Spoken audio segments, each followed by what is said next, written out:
हास्टेनि ताबुंनि हाबांनि शाखा बेदेनि मन्त्री एबा हास्टेनि मन्त्री जग्रा बिप्लब कुमार देवनो दाक्ति बिनि आसुक थाया कानाबागै सानमुं नारखा 10,323 एड हक हाफांनि रोंफ्रुनाय मथार' ग्राक सालिफुं आइसुगो आसुक सभा खालायै तंनाय रोंफ्रुनाय उनाव पुलिस रक रमितलांबायखा आरनो साइमानो हास्तिबो केरं रायदा करै हिनै पुलिस তুমি হাই হাই হাই হাই হাই হাই পুলিশ তুমি হাই হাই হাই হাই হাই হাই রাষ্ট্রপতি পদত্যাগ করতে হবে রাষ্ট্রপতি পদত্যাগ করতে হবে আপনারা জানেন গত 14ই মার্চ থেকে আমাদের গণতান্ত্রিক পদ্ধতিতে একটা আমাদের 5 দফা দাবি আদায় ভিত্তিতে গণ অবস্থান শুরু হয়েছিল এবং তৃতীয় এবং চতুর্থ দিনে সকালবেলায় আজকে যে সকালবেলায় জালিয়ানওয়ালাবাগে হত্যাকাণ্ডের সমতুল্য ভোরবেলায় আমাদেরকে অজান্তে তারা আরক্ষা দপ্তর থেকে আমাদের সবাইকে হুটিয়ে নিয়ে যায় অ্যারেস্ট করে কী কারণ নিয়ে গেল কী পরিস্থিতি তীব্রতা হয়েছে যে 144 দেওয়া হয়েছে করোনা ভাইরাসের নামে আমাদের 10,300 শিক্ষকের অত্যাচার চালিয়েছে রাজ্য সরকার অর্থাৎ আমরা অবিলম্বে স্বাস্থ্যমন্ত্রী স্বরাষ্ট্রমন্ত্রী যিনি আছেন ওনাকে অবিলম্বে ওনার পদত্যাগ দাবি জানাই আমাদের সংগঠনের পক্ষ থেকে এবং যারা নিয়ে গেছে আজকে সকালে যে শিক্ষক শিক্ষিকাদের নিঃশর্ত তাদেরকে বেল দিতে হবে তাই আমরা নাহলে আমরা এই আন্দোলন সারা ত্রিপুরা রাজ্যে এবং বিভিন্ন থানার সামনে যেহেতু আরক্ষা দপ্তর সেই ঘটনা ঘটিয়েছেন এবং আরক্ষা দপ্তর আমার কাছে যাব এবং ধর্ণা দেব আজ থেকে শুরু হবে আইন অমান্য আন্দোলন আজকে আমরা আমাদের যেখানে গণঅবস্থান কিন্তু আমি চলে যাবো আমরা পশ্চিম দিকে যাবো আমি প্রথমেই রাজ্য স্বরাষ্ট্র দপ্তরের ব্যর্থতা মনে করি ত্রিপুরা আগরতলা শহরে এমন কি তৈরি হয়েছে যেখানে 144 দ্বারা জারি হয়েছে তাহলে প্রমাণিত রাজ্য আইন শৃঙ্খলা ব্যর্থতা পরিচয় আমরা চাই আমাদের যারা সহকর্মীকে উদ্দেশ্যপ্রণীতভাবে সরকার স্বরাষ্ট্র দপ্তর আজকে সকালবেলা 7:30-8টার সময় চ্যাংদোলা করে আমাদের শিক্ষক শিক্ষিকাকে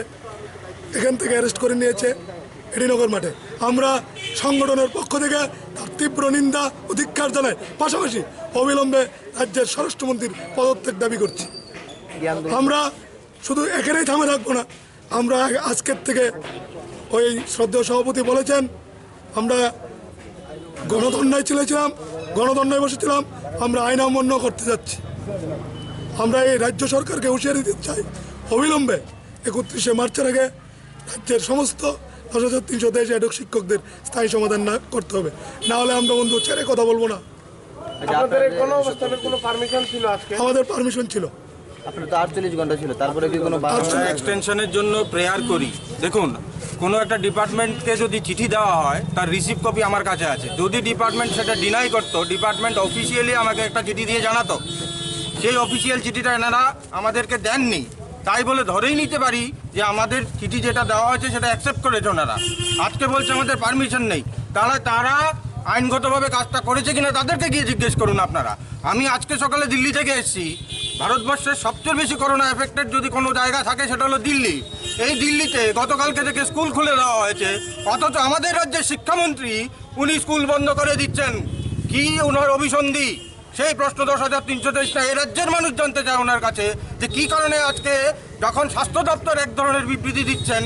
ঠিক অপোজিট ডাইরেকশনে গিয়ে স্কুলগুলোকে বন্ধ করা হচ্ছে কেন বন্ধ করা হচ্ছে স্কুলগুলোকে যেই জায়গায় স্কুলে প্রত্যেকটা শিক্ষক এখন রেজাল্ট দেওয়ার জন্য খাতা দেখার কথা ছিল প্রত্যেকটা বাচ্চাকে রেজাল্ট দেওয়ার কথা ছিল সেই জায়গায় স্কুলগুলোকে বন্ধ করা হয়েছে শুধুমাত্র 10,323 আন্দোলনকে রোখার জন্য এইভাবে আন্দোলন রোখা যায় না মাননীয় শিক্ষামন্ত্রী মাননীয় স্বরাষ্ট্রমন্ত্রী জেনে রাখবেন আমরা এই জায়গা থেকে আপনার কাছে আবেদন করছি অতি বিলম্বে আপনারা এনাদেরকে নিঃশর্ত মুক্তি দিন না হলে প্রত্যেকটা রাজ্যের প্রত্যেকটা থানায় আইন অমান্য আমরা করবই করব 150 জনের মতন ছিল আমাদের এই সকালবেলা কিছু লোক আমাদের মধ্যে অথবা ওই প্রাকৃতিক কাজ করার জন্য গেছেন প্রায় 80 থেকে 90 জন এই মুহূর্তে অ্যারেস্ট হয়ে আছেন না এরা শর্ত রাখছেন আমাদেরকে শর্ত রাখছেন বন্ডে সই করে ওদেরকে ছাড়তে হবে কেন কোনো গণতান্ত্রিক আন্দোলনে যখন কোনো কেউ নামে তার জন্য কেন শর্ত রাখবে? আমরা তো আমাদের পেটের তাগিদে নেমেছিলাম। পারমিশন ডিনাই করেনি, সবচেয়ে বড় জিনিস সেটা। এরা তো অফিসিয়ালি আমাদেরকে জানাতে পারতো যে আমরা যে পারমিশন দেয়নি। এরা মুখে মুখে কি বলছে এগুলো আমার দেখে লাভ নেই। আমরা আইন মেনে ওদেরকে চিঠি দিয়েছি, আমাদের রিসিভ কপি আছে, আমরা চিঠি দিয়েছি, দপ্তরকে জানিয়েছি, আমরা এক্সটেন্ড করছি সেটাও জানিয়েছি। সেই জায়গায় দাঁড়িয়ে 144 দ্বারা জারি করেছেন ডিএম, উনি কি করেছেন? লিখিত কোন কাগজ দিয়েছে যে 144 দ্বারা দিছি আমরা? সেটা এরকম নির্দেশ আছে আপনাদের? রানের প্রতি জারি হয়েছে এরকম কোনো নির্দেশ কাগজ? গতকালকে রাত্রে মোস্ট প্রবাবলি গতকালকে রাত্রে আমাদেরকে একটা কাগজ দিয়েছিলেন। সেই পরিপ্রেক্ষিতে আমরা এসডিপি এবং পশ্চিম থানার কাছে একটা রিকোয়েস্ট করেছিলাম যে আজকে দুপুর 12টা অবধি আমাদেরকে সময় দেওয়া হোক। আমরা বিভিন্ন ডিস্ট্রিক্টের নেতৃত্বদের সঙ্গে কথা বলে প্রয়োজন যদি মনে করি আমরা এই রাজ্যের শিক্ষিত নাগরিক, প্রয়োজনে আমরা এই গণধর্ণা থেকে উইথড্র করতে পারতাম। কিন্তু সেই সুযোগটা প্রশাসন দেয়নি। প্রশাসনের নোংরামো, স্বরাষ্ট্রমন্ত্রীর নোংরামি এই জায়গায় প্রতিস্থাপন করার চেষ্টা করেছেন। তাতে লজ্জা হয় আমাদের স্বরাষ্ট্রমন্ত্রী, যে স্বরাষ্ট্রমন্ত্রী শিক্ষকদেরকে গ্রেপ্তার করছেন। উনি আবার কোয়ালিটি এডুকেশনের কথা বলছেন। শিক্ষকদেরকে অপমান করে কোনোদিনই কোয়ালিটি এডুকেশন পাওয়া যায় না। আর কোয়ালিটি, আপনার কোয়ালিটি, আমার কোয়ালিটি, আর কার কোয়ালিটি কে যাচাই করবে? কে যাচাই করবে? শিক্ষকদেরকে যারা অপমান করে তাদের আবার কি কোয়ালিটি? Thank you.